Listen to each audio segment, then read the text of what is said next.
Hello students, welcome back to the channel. आज हम topic कर रहे हैं प्रोटीन का। बायोमोलिक्यूल्स में हमने प्रोटीन्स का एक बार टॉपिक करवाया है, उससे ज़्यादा स्पेशलाइज्ड स्ट्रक्चर में हम करवा रहे हैं उसको।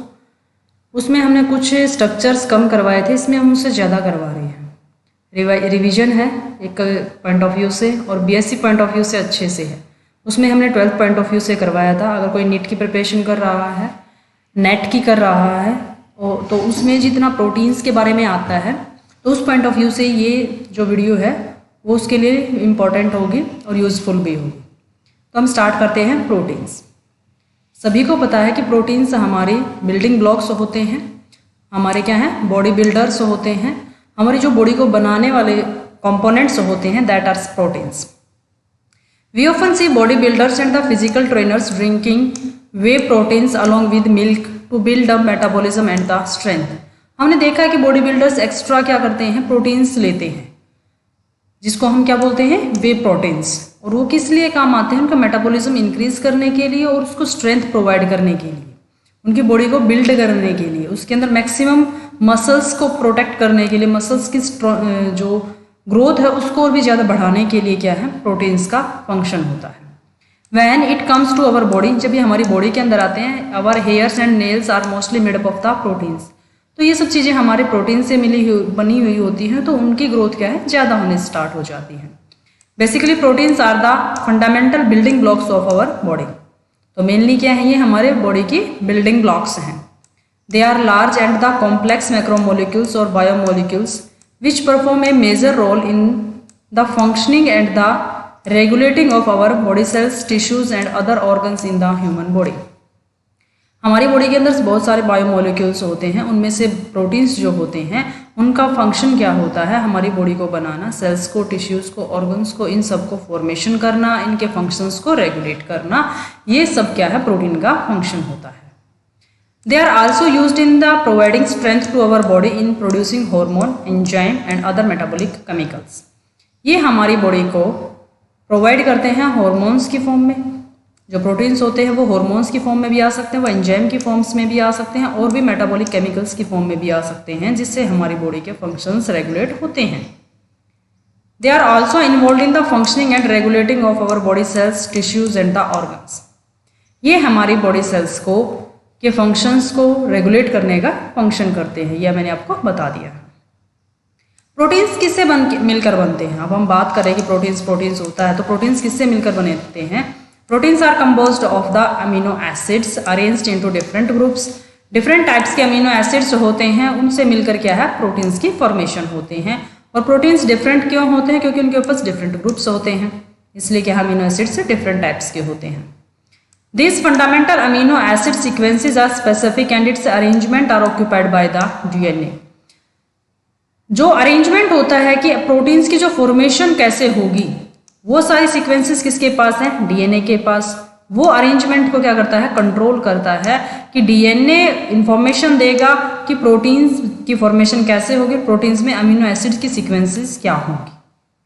Since our body can not synthesize these essential amino acids by its own, we should have plenty of proteins foods in our everyday diet to keep our body metabolism stable।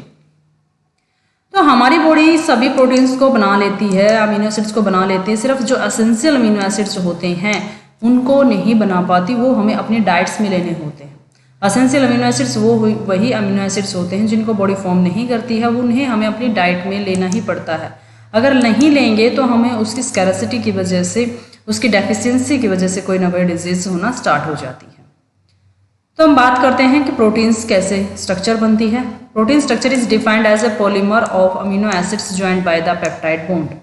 एक amino acids ये है, एक amino acids ये है, उससे मिलकर क्या बनते हैं, पेप्टाइड्स बनते हैं। अगर दो हैं तो डाइपेप्टाइड्स, एक से दो से ज़्यादा हैं तो उसके अकॉर्डिंग जितने नंबर ऑफ अमीनो एसिड्स होते हैं उसी के बिहाफ पे उनको नेमिंग की जाती है। और ये बॉन्ड होता है पेप्टाइड बॉन्ड, CONH। यहाँ से CONH2 ये सब जुड़ा था, तो H2O, H एक इसका और एक इसका H2O ये निकल गया है, तो यहाँ पर NH रह जाता है और यहाँ पर CO रह जाता है। ये CO और NH मिलकर क्या बनाते हैं, पेप्टाइड बॉन्ड। अमीनो एसिड्स को हम अमीनो एसिड्स क्यों बोलते हैं, क्योंकि इसके एक साइड के ग्रुप के ऊपर अमीन ग्रुप होता है, यहाँ पर ये अमीन ग्रुप है और ये एसिडिक ग्रुप है, इसीलिए इसको अमीनो एसिड्स बोला जाता है। तो हम क्लासिफिकेशन करते हैं इसकी। ये नॉर्मल क्लासिफिकेशन है। एक अदर क्लासिफिकेशन जो हायर क्लासिफिकेशन का जो टॉपिक्स है इसका, उसके लिए हम अलग से एक वीडियो बनाएंगे कि classification of the amino acids. तो नॉर्मल क्लासिफिकेशन हम आपको एक जनरल व्यू बता देते हैं कि कैसे होता है। प्रोटीन की क्लासिफिकेशन किसके बेसिस के ऊपर है कि उसकी मॉलिक्यूलर शेप क्या होगी। उसके बेसिस पर 2 टाइप्स के हैं, फाइब्रस और ग्लोबुलर्स। अगर फाइबर लाइक स्ट्रक्चर की फॉर्मेशन करते हैं वो, तो क्या है, वो फाइब्रस प्रोटीन है। अगर वो स्ट्रक्चर्स ग्लोबुलर टाइप्स है तो उनको हम क्या बोलते हैं, ग्लोबुलर प्रोटीन्स। फाइब्रस प्रोटीन्स के अंदर when polypeptides chains run parallel and are hold together by hydrogen and the disulphide bonds, then the fibre like structure is formed. जब हाइड्रोजन बॉन्ड और डाइसल्फाइड बॉन्ड्स के मिलकर क्या है, जब स्ट्रक्चर्स जो प्रोटीन्स की है वो इस तरीके से फाइबर लाइक दिखाती है, तब हम क्या बोलते हैं उसको, fibrous protein. Such protein are generally insoluble in water. और जो भी फाइब्रस प्रोटीन्स होते हैं वो वाटर के अंदर सोल्यूबल नहीं होते। जैसे हमारे हेयर्स होते हैं, ये फाइब्रस लाइक प्रोटीन से मिलकर बनते हैं। जो केराटिन प्रोटीन होता है वो हेयर, वूल, सिल्क, इन सब की फॉर्मेशन करता है और ये सभी क्या है, वाटर इनसोल्यूबल होते हैं। मायोसिन जो हमारी मसल्स के अंदर प्रेजेंट होता है, ये भी क्या, फाइब्रस लाइक प्रोटीन्स होता है। अगर हम बात करते हैं ग्लोबुलर प्रोटीन्स की, तो वो क्या, जब उनकी स्ट्रक्चर की फॉर्मेशन होती है तो जो पॉलीपेप्टाइड चेन्स होती हैं वो अपने आप को क्वाइल कर लेती हैं और क्वाइलिंग में ऐसे सर्कल की शेप बना लेती हैं और उससे क्या है, वो ग्लोबुलर प्रोटीन्स की फॉर्मेशन होती है। और ये क्या होते हैं, सोल्यूबल होते हैं वाटर के अंदर। जैसे इंसुलिन है, एल्ब्यूमिन्स हैं। इंसुलिन हमारे पेनक्रियाज में जो ग्लूकोज के मेटाबॉलिज्म को रेगुलेट करता है, वही क्या होता है, इंसुलिन होता है। ऐसे ही एल्ब्यूमिन होते हैं। इनकी स्ट्रक्चर कैसी होती है, ग्लोबुलर प्रोटीन्स की स्ट्रक्चर होती है, ग्लोबुलर शेप की स्ट्रक्चर होती है। अब हम क्लासिफिकेशन देखते हैं कि कितने टाइप्स के प्रोटीन्स होते हैं, किस टाइप से होते हैं, स्ट्रक्चर्स के बेसिस के ऊपर स्ट्रक्चर देखते हैं इनकी। Primary structure, secondary structure, tertiary structure and the quaternary structure. Journal view है कि प्राइमरी में इस तरीके से सिर्फ क्या, अमीनो एसिड्स की सीक्वेंसिंग होगी। सेकेंडरी के अंदर 2 टाइप्स बनते हैं, alpha helix and the beta sheet. Alpha helix इस तरीके की स्ट्रक्चर होती हैं और ये बीटा सीट की फॉर्मेशन होती है। टर्सरी स्ट्रक्चर में जो सेकेंडरी स्ट्रक्चर्स होती हैं उसमें हाइगली क्वाइलिंग हो जाती है और क्वाटरनरी स्ट्रक्चर में भी उससे ज़्यादा क्या है, क्वाइलिंग स्ट्रक्चर हो जाती है और ये क्या है, एक ही पॉलीपेप्टाइड चेन से मिलकर बनते हैं। तो इस तरीके से क्या है, इनके अंदर अलग अलग स्ट्रक्चर्स हैं। तो हम प्राइमरी स्ट्रक्चर्स को देखते हैं। First, primary structure of the protein. Primary structure of the protein is the exact ordering of the amino acids forming their chain. ये क्या करते हैं, चेन की फॉर्मेशन करते हैं। Exact sequence of the protein is very important as it determine the final folds therefore the function of the proteins. कि protein मिलके किससे बनता है, अमीनो एसिड्स पे। अमीनो एसिड्स पे डिपेंड करता है उसका फंक्शन क्या होगा, कैसे फोल्ड होगा, तो कितने उसके अंदर number of amino acids present है, किस फंक्शनल ग्रुप के अमीनो एसिड्स प्रेजेंट है, क्या सीक्वेंसेस हैं उनकी, उसी के भी हाफ पे क्या है, उसके अंदर फोल्ड्स होते हैं, आगे जाके उसके अंदर फॉर्मेशन होती है। The number of polypeptide chain together form the protein. Number of polypeptide chain, polypeptide chain के हम किसको बोलते हैं, अमीनो एसिड्स की सीक्वेंस से मिलकर बने हुए एक चेन को, कि जितने नंबर ऑफ अमीनो एसिड्स से मिलकर बन रहा है, ये क्या है, पॉलीपेप्टाइड चेन है। These chains have the amino acids arranged in a particular sequences which is characteristics of the specific proteins. अब चेन के अंदर जो अमीनो एसिड्स हैं उसी के बेसिस के ऊपर क्या है, ये प्रोटीन स्पेसिफाई किए जाते हैं कि किस टाइप्स के प्रोटीन्स वो होंगे।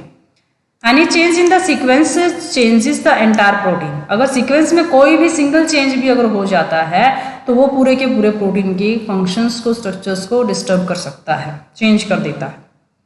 The following pictures represent the, अगर हम अमीनो एसिड्स की सीक्वेंसेस की बात करते हैं तो ये देखो, नॉर्मल प्राइमरी स्ट्रक्चर इस टाइप्स की होती हैं कि एक amino acid, second amino acid, इस तरीके से क्या है, ये जुड़े हुए होते हैं। जनरल स्ट्रक्चर्स की अगर हम बात करते हैं तो अमीनो एसिड्स के सीक्वेंस क्या है, पॉलीपेप्टाइड्स की चेन से बने हुए होते हैं। उसके पास क्या होता है, डीएनए के पास ये सीक्वेंस होती है कि पॉलीपेप्टाइड चेन के अंदर अमीनो एसिड्स किस तरीके से जुड़ेंगे। If mutations is present in the DNA, अगर डीएनए में कोई म्यूटेशन हो जाती है तो अमीनो एसिड्स की सीक्वेंस में भी चेंज आ जाता है। म्यूटेशन क्या होता है, change in the nucleotide base pairs, और उसकी वजह से क्या है, वो आगे अमीनो एसिड्स को कोड करते हैं तो वो कोडिंग सीक्वेंसेस भी चेंज हो जाती है। और उसके बाद क्या है, प्रोटीन का फंक्शन भी अफेक्ट होता है, क्योंकि जो प्रोटीन चाहिए था वो प्रोटीन बना ही नहीं, तो फंक्शन क्या है, ऑटोमेटिक अफेक्ट होगा। प्राइमरी स्ट्रक्चर्स प्रोटीन्स की क्या होती है, अमीनो एसिड्स की सीक्वेंस से मिलकर बने हुए होते हैं। और वो क्या है, जैसे popcorn stringers design to decorate the Christmas tree, जिस तरीके से एक यहाँ पर है अमीनो एसिड, एक यहाँ पर अमीनो एसिड्स है, बीच में पेप्टाइड बॉन्ड है, इसी तरीके से क्या है ये पूरी सीक्वेंस जुड़ी हुई होती है इस तरीके से। इसमें कौन से बॉन्ड्स की हेल्प होती है, कोवेलेंट बॉन्ड, पेप्टाइड्स बॉन्ड्स, ये दोनों बॉन्ड्स क्या होते हैं, अमीनो एसिड्स को ज्वाइन करके रखते हैं और प्राइमरी स्ट्रक्चर की फॉर्मेशन करते हैं। Which connect the amino acids together maintain the primary structure of A protein.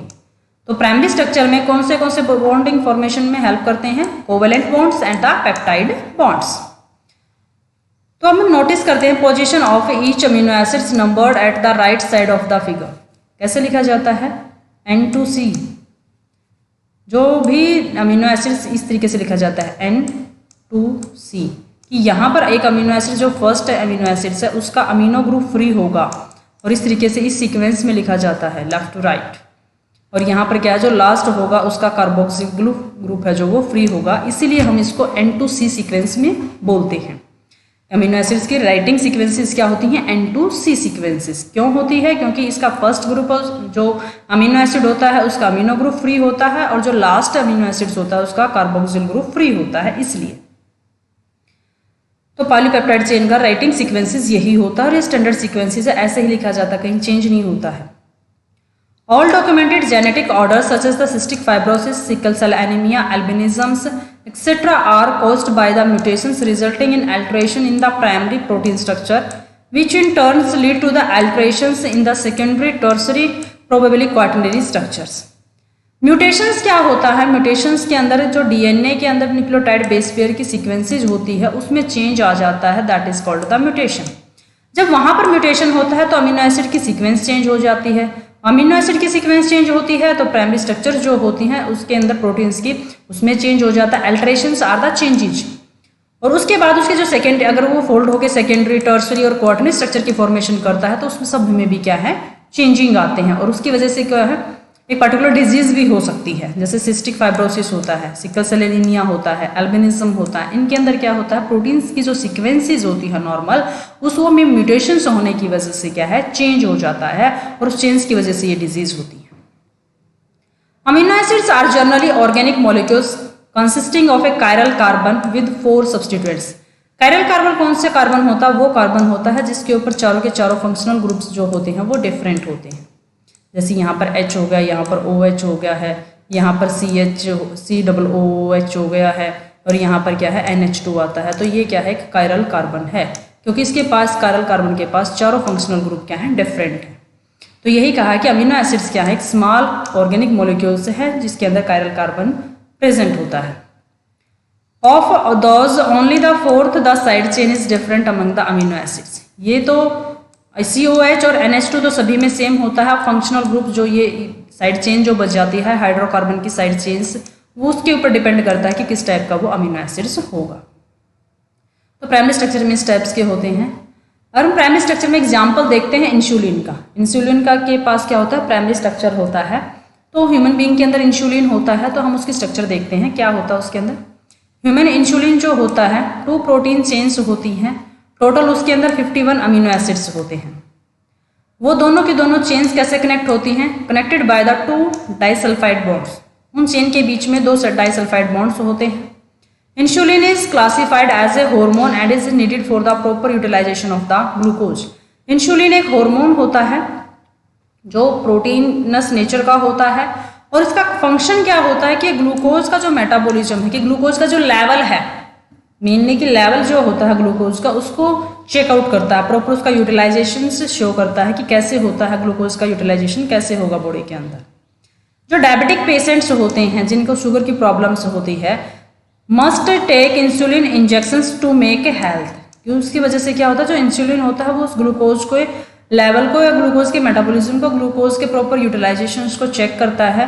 तो जो डायबिटिक पेशेंट्स होते हैं जिनके अंदर इंसुलिन की कमी होती है, तो वो क्या करते हैं, इंसुलिन के इंजेक्शंस लेते हैं। डायबिटिक पेशेंट सभी एक जैसे नहीं होते हैं, किसी के अंदर ऐसा हो सकता है कि इंसुलिन तो है लेकिन इंसुलिन का रिसेप्टर नहीं है, किसी में कोई और प्रॉब्लम हो सकती है, किसी में इंसुलिन की फॉर्मेशन ही नहीं होती है। तो वो डिपेंड करता है, उसके अकॉर्डिंग ही इंसुलिन के इंजेक्शंस प्रिस्क्राइब किए जाते हैं, जो भी उनका डॉक्टर होता है उसके according. Since the available supplies of the human insulins are so slow, insulin from cows, hogs and the sheeps must be used. Insulin human being के अंदर जैसा होता है ऐसा ही काउस के अंदर होता है, हॉग्स और शिप्स के अंदर भी कैसा एक ही स्ट्रक्चर होती है इंसुलिन की। तो ह्यूमन बीइंग की सप्लाई जो होती है वो लिमिटेड होती है, तो वो इतना प्रॉपर नहीं हम अवेलेबल करवा पा रहे हैं कि जो भी डायबिटिक पेशेंट्स होते हैं, तो उन डायबिटिक पेशेंट्स को काउस, पिग्स और शिप्स का क्या है फिर इंसुलिन प्रोवाइड करवाया जाता है इन द इंजेक्टेड फॉर्म। ये होती है मेन स्ट्रक्चर ऑफ इंसुलिन। ये है दो टाइप की स्ट्रक्चर होती हैं, ए चेन और बी चेन।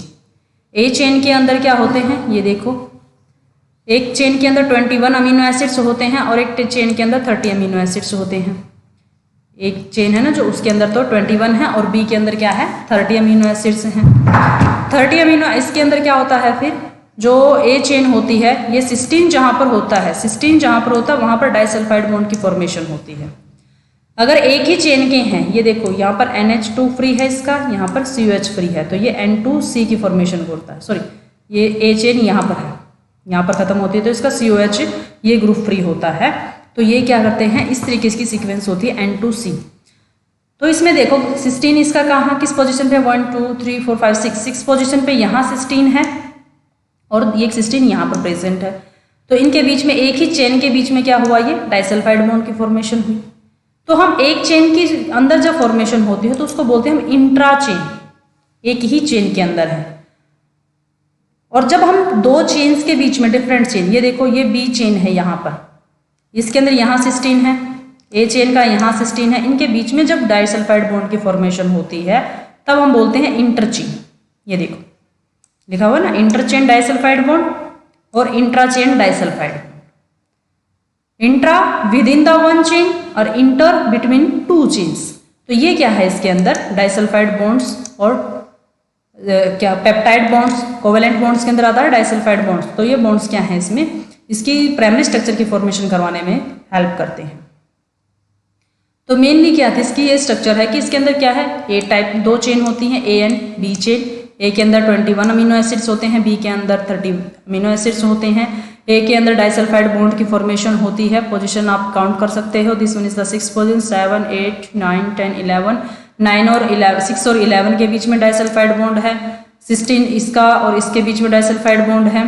और जो इंट्राचेन है, इंटरचेन है, वो सिस्टीन इसका और इसका के बीच में क्या है, डाइसल्फाइड बॉन्ड की फॉर्मेशन होती है। तो आप इसकी स्ट्रक्चर को इस तरीके से रिवाइज कर सकते हो, याद कर सकते हो। अब हम बात करते हैं secondary structure of the protein. Proteins does not exist in just a simple chain of polypeptide.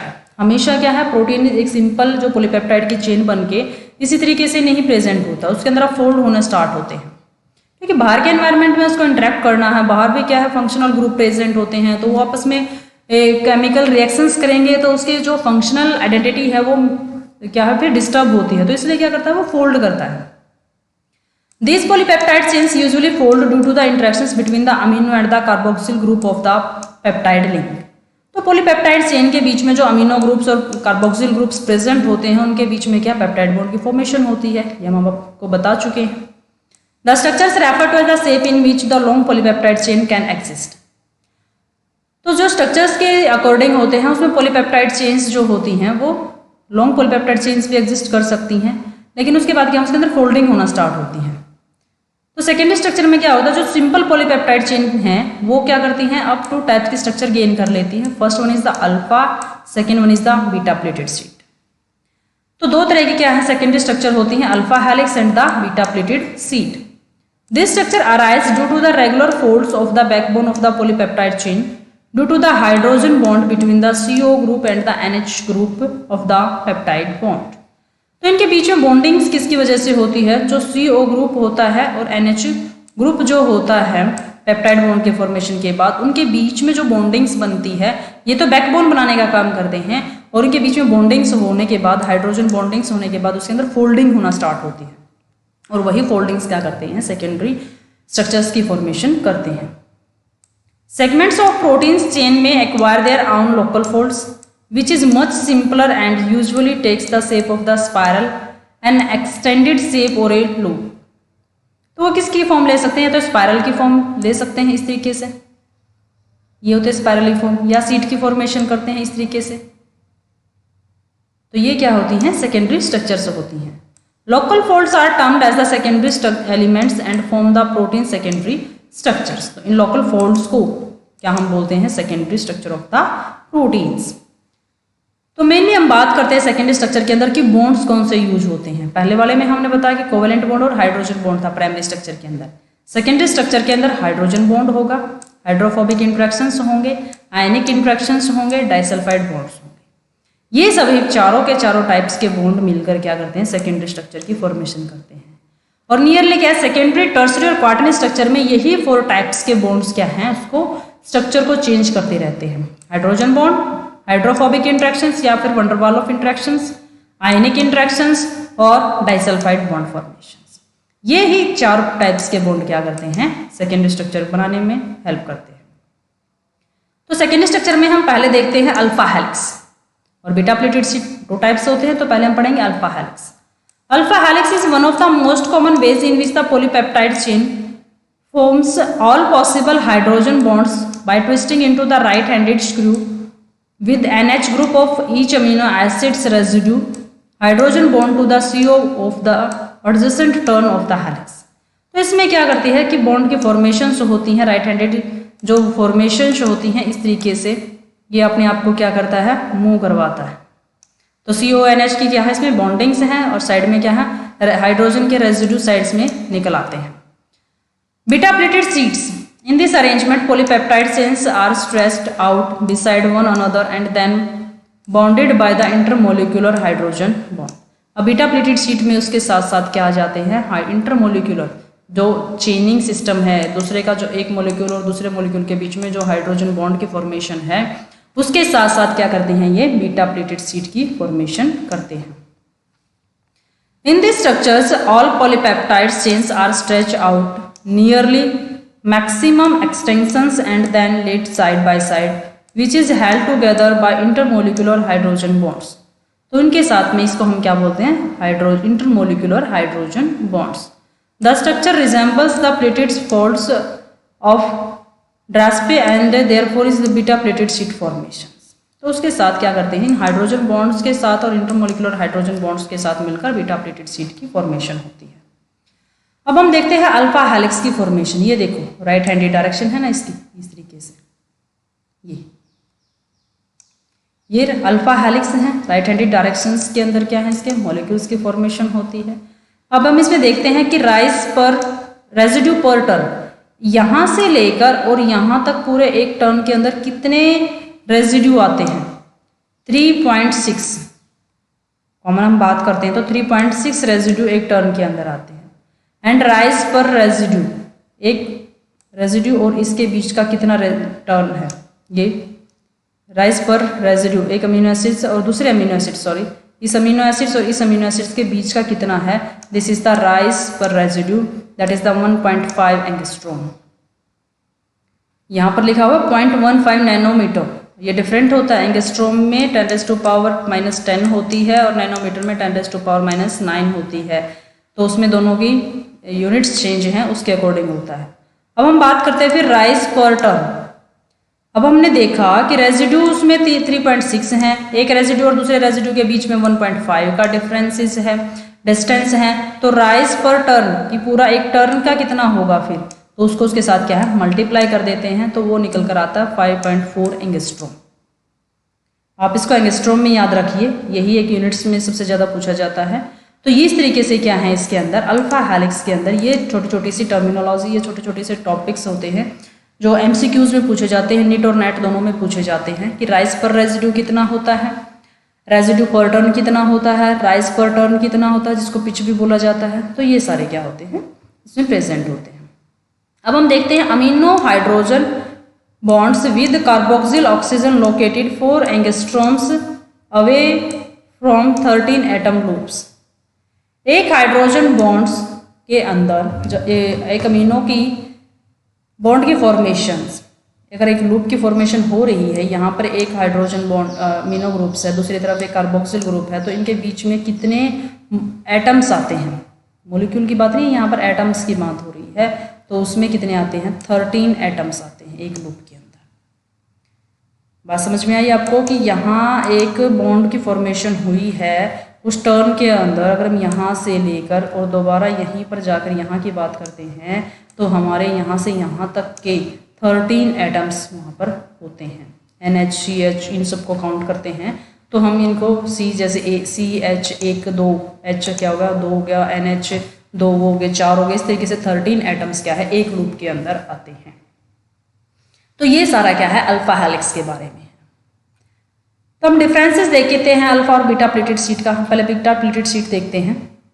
इस तरीके की होती है बीटा प्लेटेड शीट और ये होते हैं अल्फा हेलिक्स। ये बॉन्ड्स क्या है इनके साइड में निकल आते हैं, हाइड्रोजन ये जो पेप्टाइड बॉन्ड्स हैं ये इस तरीके से होते हैं। तो ये बीटा प्लेटेड शीट की फॉर्मेशन होती है। शीट्स के बीच में क्या होते हैं हाइड्रोजन बॉन्ड्स होते हैं और उनकी वजह से ही क्या है इसकी स्ट्रक्चर डिफाइन की जाती है कि कैसी स्ट्रक्चर होगी, कैसी स्ट्रॉन्ग बॉन्डिंग होगी उसके अंदर और किस टाइप्स का फिर वो प्रोटीन बनेगा। बीटा प्लेटेड शीट में भी 2 टाइप्स की शीट्स बनती हैं, पैरेलल और एंटी पैरेलल। पैरेलल्स के अंदर क्या होती हैं एन, ये जैसे देखो यहाँ पर है एक मॉलिक्यूल एटम एक यहाँ पर है तो वो पैरेलली प्रेजेंट है एक दूसरे के। एन और यहाँ पर एन है इसका और यहाँ पर सी है, इसका भी एन यहाँ है दूसरे का सी यहाँ है, दोनों क्या है एक सी डायरेक्शन में है, N2C ये डायरेक्शन इनकी है, दोनों के दोनों क्या एक ही डायरेक्शन में है, that are the parallel sheets. अब एंटी पैरेलल में देखो ये N2C है और ये इधर से N2C है, डायरेक्शंस तो N2C ही होंगी लेकिन दोनों क्या अपोजिट हैं तो वो क्या होती हैं एंटी पैरेलल शीट्स। इनके बीच में जो ये दिखाया गया है this one is the hydrogen bond. अगर आप ध्यान से देखोगे तो दोनों शीट्स के अंदर पैरेलल और एंटी पैरेलल शीट्स के अंदर पैरेलल शीट्स में देखो हाइड्रोजन बॉन्ड इतना स्ट्रॉन्ग नहीं है क्योंकि ये डायरेक्ट कॉन्टैक्ट में नहीं है, थोड़ा सा इनके अंदर क्या है किंक है, थोड़ा सा झुकाव है हाइड्रोजन बॉन्ड्स के बीच में। लेकिन अगर आप एंटी पैरेलल शीट्स के अंदर देखोगे तो हाइड्रोजन बॉन्ड्स क्या है 180 डिग्री पर बना हुआ है और जब ये 180 डिग्री पर बना हुआ है तो ये क्या होगा स्ट्रॉन्ग होगा। तो हम पैरेलल और अगर एंटी पैरेलल की बात करते हैं तो पैरेलल के कंपैरिजन में एंटी पैरेलल बीटा शीट्स क्या होती हैं ज़्यादा स्ट्रॉन्ग होती हैं क्योंकि हाइड्रोजन बॉन्ड्स क्या होते हैं उनके डायरेक्टली 180 डिग्री के ऊपर होते हैं। बट पैरेलल शीट्स के अंदर क्या होता है थोड़ा सा उसके एटम उसके अंदर क्या होता है एक कुछ एंगल का किंक होता है, उसकी वजह से पैरेलल शीट्स के अंदर जो स्ट्रॉन्ग पॉइंट ऑफ व्यूज है तो दोनों के अंदर कंपैरिजन करते हैं तो एंटी पैरेलल शीट्स क्या है ज़्यादा स्ट्रॉन्ग होती हैं। अब हम देखते हैं अल्फा और बीटा शीट्स के अंदर डिफरेंसेस क्या होते हैं। अल्फा राइट हैंडेड होती हैं और रोड लाइक स्ट्रक्चर होती हैं, ये सीट लाइक स्ट्रक्चर होती हैं। इसके अंदर क्या होते हैं hydrogen bonds form with in the polypeptide chain, इसमें क्या होते हैं बिटवीन चेन्स होते हैं, बिटवीन मॉलिक्यूल्स होते हैं। Beta sheets are formed by the linking 2 or the more beta strands by the hydrogen bonds. Hydrogen bonds क्या क्या होगा इसके अंदर between NH group of the one amino residue and CO group of the another amino residue. Hydrogen bonds are formed in between the neighbouring, वो क्या होते हैं दूसरे वाले के साथ में, दूसरे का NH और एक दूसरे का ही क्या है फिर CO, अपने के साथ नहीं होता उनका तो वो क्या करते हैं फिर वहाँ पर एडजेसेंट के साथ, ये आपको दिखाया भी है जैसे इसका है यहाँ का CO है यहाँ का NH है तो उसके बीच में क्या ये हाइड्रोजन बॉन्ड है और यहाँ देखो इसके खुद के ही बने हुए हैं, एक ही स्टैंड है, इसमें क्या अलग अलग स्टैंड से एक स्टैंड ये है और एक स्टैंड ये है तब जाकर क्या है इसकी सीट की फॉर्मेशन हो रही है। लेकिन इसमें क्या एक ही स्टैंड से है और एक ही चेन के हैं, एक ही चेन के बीच में क्या होते हैं हाइड्रोजन बॉन्ड फॉर्मेशन होते हैं, लेकिन इनमें क्या अलग अलग चेन के अंदर हाइड्रोजन बॉन्ड की फॉर्मेशन है। R group of the amino acids are oriented outside the helix. R group क्या होते हैं बाहर की तरफ होते हैं अल्फा के अंदर, राइट हैंडेड इसके अंदर अल्फा सीट्स के अंदर, और इसके अंदर क्या होते हैं इनसाइड और आउटसाइड दोनों तरफ से हो सकते हैं। Alpha helix can be single chain, एक ही चेन से मिलकर बना हुआ होता है। बीटा चेन एक से नहीं मिलता, कभी भी नहीं बनेगा क्योंकि बीटा सीट्स के लिए तो उसको 2 सीट बनने के लिए उसको 2 पॉलीपेप्टाइड चेन की तो रिक्वायरमेंट होगी ही होगी। Alpha helix has only 1 type, beta 2 types के होता है, parallel and the anti parallel, और एंटी पैरेलल क्या और मिक्स्ड, जिसके अंदर पैरेलल भी होता है और एंटी पैरेलल भी होता है, या फिर ऐसा हो सकता है अल्फा भी हो सकते हैं और बीटा भी हो सकती है। तो इस तरीके से क्या होते हैं इसमें फॉर्मेशन होते हैं। अल्फा हेलिक्स को बनाने के लिए amino acids alanine, leucine, methionine, phenylalanine, glutamine, glutamine और हिस्टिडीन, लाइसिन, आर्जिनिन, ये अमीनो एसिड्स क्या होते हैं सबसे ज़्यादा रिस्पॉन्सिबल होते हैं अल्फा हेलिक्स की फॉर्मेशन के लिए। बीटा के लिए क्या होते हैं tyrosine, tryptophan, phenylalanine, methionine, insulin और क्या इंसुलिन नहीं है ये isoleucine, valine, threonine and cysteine, ये सभी क्या होते हैं, बीटा शीट की फॉर्मेशन के लिए हेल्प करते हैं।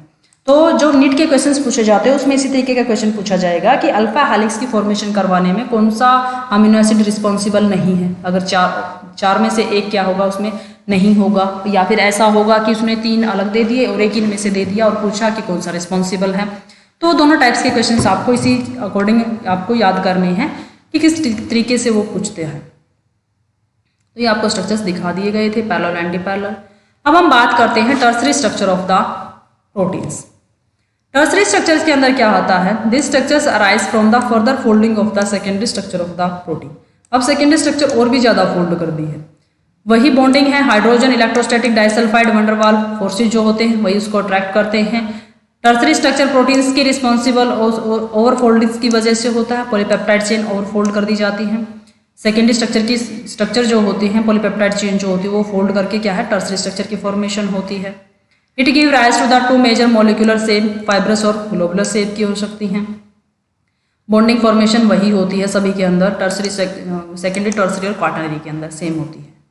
तो टर्सरी स्ट्रक्चर के अंदर अल्फा और बीटा शीट्स दोनों भी जुड़ के क्या करती हैं, टर्सरी स्ट्रक्चर की फॉर्मेशन करती हैं। अब हम बात करते हैं कि टर्सरी स्ट्रक्चर में मायोग्लोबिन जो इसका एग्जाम्पल है उसकी हम बात करते हैं। Was the first protein, the complete tertiary structure was determined by the X-ray crystallography। Myoglobin के अंदर क्या होता है, टर्सरी स्ट्रक्चर होती है। कैसे पता किया गया था, एक्सरे क्रिस्टलोग्राफी के थ्रू पता किया था। फर्स्ट ऐसा प्रोटीन है जिसकी टर्सरी स्ट्रक्चर कंप्लीट सब बताई गई थी। होता क्या है, इसके अंदर 8 अल्फा हेलिक्स रीजन होते हैं लेकिन बीटा कोई भी रीजन नहीं होता है। हाइड्रोजन बॉन्ड इसको क्या करते हैं, स्टेबलाइज करते हैं अल्फा हेलिकल रीजन्स को। अल्फा हेलिक्स बने हुए हैं ना, 8 अल्फा हेलिक्स स्प्लिटेड शीट्स होती हैं, तो अल्फा हेलिक्स को बीच में हाइड्रोजन बॉन्ड क्या उसको स्टेबलाइज करते हैं। Consisting of a single polypeptide chain, 153 amino acids residue and the include prosthetic group, 1 heme group। अगर हम बात करें टर्सरी और क्वाटरनरी स्ट्रक्चर की, हमने क्या कहा कि सेकेंडरी स्ट्रक्चर या फिर टर्सरी स्ट्रक्चर जब अदर फोल्ड हो जाती है तो वो टर्सरी और क्वाटरनरी स्ट्रक्चर की फॉर्मेशन करती है। लेकिन एक सबसे ज़्यादा मेन डिफरेंसेस होता है कि टर्सरी जो स्ट्रक्चर होती है उसके अंदर हमेशा सिंगल पॉलीपेप्टाइड चेन होती है।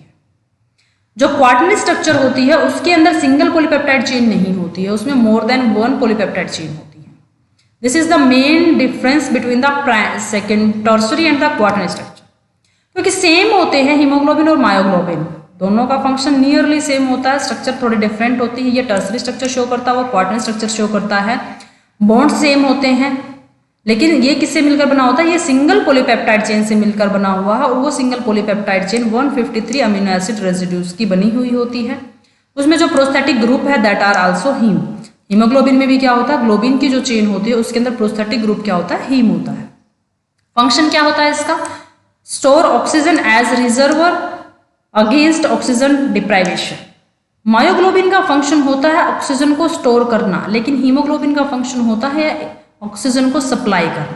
ये स्टोर करता है, वो सप्लाई करता है। फंक्शन क्या होता है इनका, डिफरेंट होता है और स्ट्रक्चर भी डिफरेंट होती है। लेकिन ग्लोबिन से आप कंफ्यूजन ना हो तो ये आपको डिफरेंसेस इसके अंदर क्लियर कर दिए गए हैं।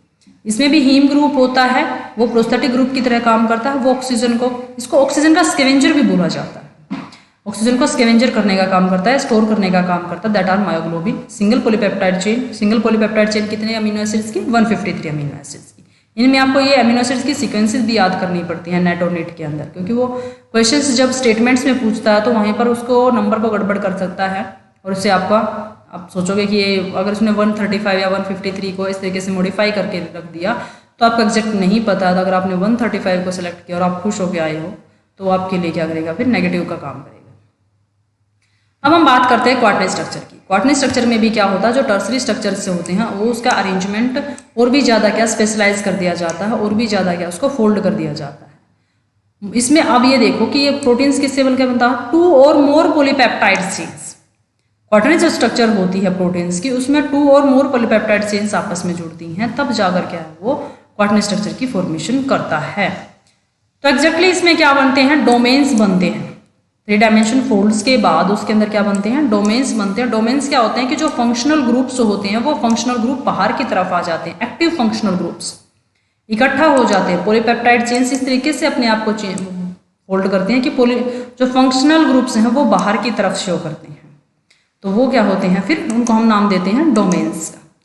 Many proteins most of which are enzyme contain organic और elementary components needed for their activity and the stability. क्योंकि डोमेन्स जो होते हैं ये एक्टिव पार्ट्स होते हैं, एंजाइम के जो प्रोटीन्स होते हैं वो एंजाइम की तरह भी काम करते हैं और हार्मोन्स की तरह भी काम करते हैं। तो जब एंजाइम की तरह वो काम करते हैं तो उनको वहाँ पर क्या करना पड़ता है, जो केमिकल प्रोसेसेस हो रहे होते हैं उनको उसके साथ में बायोकेमिकल प्रोसेस है। बायोकेमिकल प्रोसेसेस के अंदर क्या होता है कि जो फंक्शनल ग्रुप्स हैं वो आपस में एक दूसरे के साथ रिएक्ट करते हैं, तो इसलिए क्या वो डोमेन्स बाहर की तरफ प्रेजेंट होते हैं। तो क्वार्टनरी स्ट्रक्चर में हम पढ़ते हैं हीमोग्लोबिन। हीमोग्लोबिन के अंदर क्या होती है, क्वार्टनरी स्ट्रक्चर होती है प्रोटीन की, 4 पॉलीपेप्टाइड चेन होती हैं। यही डिफरेंसेस था मायोग्लोबिन और हीमोग्लोबिन के अंदर। मायोग्लोबिन में सिंगल पॉलीपेप्टाइड चेन थी, हीमोग्लोबिन के अंदर क्या है 4 पॉलीपेप्टाइड चेन है। और क्या बोलते हैं इसको हम, tetramer. 4 is termed as the tetra, 3 tri, 2 di, तो उसको 4 है तो इसको क्या बोलेंगे, टेट्रामर। इस subunit consist 1 haem groups the same found in the myoglobin. जैसे मायोग्लोबिन में हीम ग्रुप था ऐसा ही क्या है हीमोग्लोबिन के अंदर भी हीम ग्रुप है। ये देखो हीम ग्रुप 4 पॉलीपेप्टाइड चेन है तो चारों के साथ ही क्या है हीमोग्लोबिन हीम ग्रुप प्रेजेंट होते हैं as a prosthetic group. The chain interact with each other through the non covalent interactions, electrostatic interactions, hydrogen bonds and the hydrophobic interactions. मैंने आपको पहले ही बता दिया था कि सभी जो पॉलीपेप्टाइड चेन्स जो फोल्डिंग्स होती है, स्ट्रक्चर्स होती है, सेकेंडरी है चाहे वो टर्शरी है चाहे वो क्वार्टनरी है, सभी के अंदर जो बॉन्ड्स हैं वो सारे नियरली सेम होते हैं। सिर्फ प्राइमरी स्ट्रक्चर्स के अंदर हाइड्रोजन बॉन्ड्स और कोवेलेंट बॉन्ड्स होते हैं, अदरवाइज उन सभी के अंदर क्या होता है hydrogen bonds, non covalent bonds, electrostatic interactions, hydrophobic interactions, ionic interactions, वो सभी क्या होते हैं रिस्पॉन्सिबल होते हैं उसकी स्ट्रक्चर को मेंटेन करने के लिए। Any changes in the structure of protein will cause drastic change in their property. ये सबको पता है, अगर प्रोटीन के स्ट्रक्चर में चेंज होगा तो उसके जो फंक्शंस है उसमें चेंज आ जाएगा, उसकी प्रॉपर्टी में चेंज आ जाएगा। This condition is called the allostery. अगर फंक्शन चेंज है, अगर स्ट्रक्चर चेंज है तो फंक्शन चेंज है, that is known as the allostery. उसको हम क्या बोलते हैं, एलोस्टेरी। तो हीमोग्लोबिन में 4 चेन होती हैं, 4 ही हीम ग्रुप होते हैं। इसलिए इसको क्वार्टनरी स्ट्रक्चर्स में काउंट करते हैं क्योंकि इसमें more than 1 polypeptide chain are involve in the structure. ये देखो अल्फा चेन है और बीटा चेन है, 2 अल्फा चेन है 2 बीटा चेन है, सभी के पास हीम ग्रुप है। हीम ग्रुप के अंदर फेरस आयंस प्रेजेंट होता है, Fe2 की फॉर्म में प्रेजेंट होता है और इसीलिए एक जो हीमोग्लोबिन होता है वो 4 मॉलिक्यूल ऑफ ऑक्सीजन को क्या करता है, कैरी करता है। तो इसके लिए क्या है ये रिस्पॉन्सिबल होता है। यही सारे बॉन्ड्स के ये बता दिया कि सेकेंडरी टर्शियरी क्वार्टनरी स्ट्रक्चर में कौन से बॉन्ड इन्वॉल्व होते हैं, hydrogen bond, ionic bond, disulphide bond, hydrophobic interactions. Ionic interactions हैं, वंडरवाल फोर्सेज ऑफ अट्रैक्शंस हैं, वो सभी क्या है इसके अंदर इन्वॉल्व होते हैं। तो प्रोटीन की स्ट्रक्चर मैंने आपको सभी बता दी है। प्रोटीन का सिंथेसिस किस तरीके से होता है, through the process of translation. Protein कैसे बनता है, डीएनए से क्या बनेगा, आरएनए बनेगा और आरएनए से क्या बनेगा, प्रोटीन बनेगा। डीएनए से जब आरएनए बनता दैट इज ट्रांसक्रिप्शन, आरएनए से जब प्रोटीन बनता दैट इज ट्रांसलेशन। तो ये कहाँ पर होता है, साइटोप्लाज्मा के अंदर होता है। डीएनए इसको कोड करता है, उन कोड को हम बोलते हैं जेनेटिक कोड। राइबोसोम उसमें हेल्प करता है, पॉलीपेप्टाइड चेन की फॉर्मेशन करवाता है। राइबोसोम क्या करता है, जगह देता है पॉलीपेप्टाइड चेन्स को जोड़ने के लिए, अमीनो एसिड्स को जोड़ने के लिए। This polypeptide chains become the functional proteins only after undergoing certain modifications. उस पॉलीपेप्टाइड चेन में फिर कुछ मॉडिफिकेशंस होती हैं, उसके बाद वो प्रॉपर एक प्रोटीन का फंक्शन कर पाता है। अब हम बात देखते हैं कि हमने प्रोटीन की स्ट्रक्चर्स की बात की है तो फंक्शंस क्या क्या करते हैं। एज ए एंजाइम काम करते हैं। एंजाइम में क्या करते हैं, मेटाबॉलिक प्रोसेसेस होते हैं उनको रेगुलेट करते हैं, हार्मोन्स की तरह काम करते हैं हमारी बॉडी में। मोस्ट ऑफ जो प्रोटीन्स होते हैं वो हार्मोन्स की तरह और एंजाइम्स की तरह काम करते हैं। एंटीबॉडीज़ जो होती हैं उनकी तरह काम करते हैं, एनर्जी की तरह काम, एनर्जी की जब हमारी बॉडी के पास फैट है वो भी कम हो जाता है, कार्बोहाइड्रेट है जो वो भी कम हो जाता है, तो फिर प्रोटीन्स का डिग्रेडेशन स्टार्ट होता है और उससे फिर क्या है वो एनर्जी लेते हैं और प्रोटीन्स को सबसे बाद में तोड़ा जाता है बॉडी में और एक्सेस अमाउंट में जब इसको रखा जाता है तब इससे एनर्जी भी ज़्यादा निकलती है। तो यही है function of protein. Growth and maintenance में हेल्प करते हैं, बायोमेटाबॉलिक या फिर बायोकेमिकल रिएक्शंस को एक्टिवेट करते हैं, मैसेंजर की तरह काम करते हैं, स्ट्रक्चर बनाते हैं, पीएच को मेंटेन करके रखते हैं, बैलेंस बॉडी के फ्लूइड बैलेंस करके रखते हैं, इम्यून सिस्टम का एंटीबॉडीज़ के थ्रू मेंटेन करके रखते हैं, ट्रांसपोर्ट्स का काम करते हैं, एनर्जी प्रोवाइड करते हैं। ये सभी क्या है, प्रोटीन्स के फंक्शंस हैं। स्टोरेज, आप इसको प्रोटीन्स को स्टोरेज फॉर्म में कहाँ मिल सकते हैं, जहाँ पर स्टोर हैं वो लेग्यूम्स में स्टोर होते हैं, एल्ब्यूमिन में स्टोर होते हैं। तो हार्मोन सिग्नलिंग में काम करते हैं। बॉडी के अलग अलग पार्ट्स में कौन से हार्मोन्स, ग्लूकागोन और इंसुलिन ट्रांसपोर्ट का काम करते हैं। It transport substance through out the body through the lump और द ब्लड सेल्स। हीमोग्लोबिन का काम होता है ट्रांसपोर्टेशन का। कॉन्ट्रैक्शन जो मसल्स में प्रेजेंट होता है that is myosin. Digestive enzymes की फॉर्म में प्रेजेंट होते हैं। Break down the nutrients presents in the food into the smaller portion so that it can be easily absorb. और एंजाइम्स की तरह जो काम करते हैं प्रोटीन्स, मोस्ट ऑफ केसेस क्या होते हैं, वो प्रोटीन की स्ट्रक्चर से बनते हैं। तो ये सारे क्या हैं, इसके फंक्शंस हैं। Thank you students. किसी को कोई डाउट है तो कमेंट बॉक्स में लिख सकता है, अपने दोस्तों के साथ शेयर करें, चैनल को सब्सक्राइब करें।